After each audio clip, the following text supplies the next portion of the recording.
Na alhamdulillah umesikia swali yake, jawabu firqa ambayo kundi mtume anasema itakoka, firqa najia inaitwa, mtume anasema hum alladhina ma ana alayhi wa ashabi, watu ambaye wanafuata njia mimi mtume Muhammad leo nafuata na wafasi wangu na sahaba zangu. Sasa tuulizane Uislamu, mtume Muhammad sallallahu alayhi wasallam na sahaba walikuwa wanafuata njia gani? Kitabu ya Allah na sunna ya mtume sallallahu alayhi wasallam. Sasa mtu yote hata kama yuko zama hii 2025 lakini yeye anafuata kitabu ya Allah na sunna ya mtume sallallahu alayhi wasallam kwa fahamu salafu salih, kwa fahamu wao wametangulia, huyu yupo katika kundi ambaye umekoka na hauyu katika kundi ambaye inaangamia. Umeelewa vizuri?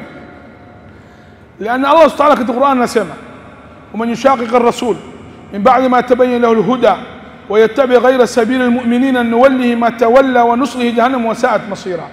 Mungu anasema yeyote anaenda kinyume ya mtume yuko mashariki, yeye ameenda magharibi, yani kamkhalifu mtume sallallahu alaihi wasallam, na amebata njia ambaye sio njia wa muumini.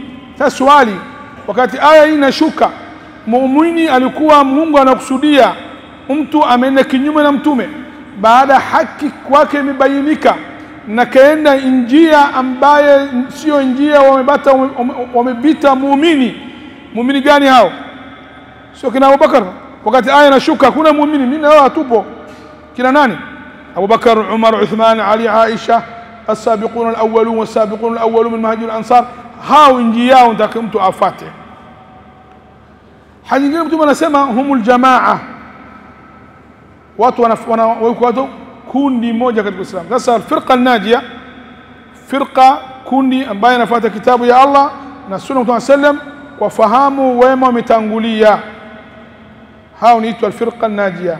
Mtu yote aangalie yeye anafuata kitabu ya Allah na sunna ya mtume na kwa njia wema ametangulia, hamtukani sahaba mtume, hamtukani ahli bait ya mtume, wanamheshimu wote na anafuata ushahidi, hafanya shirki, hamshirikishi Mungu, anamtegemea Mungu.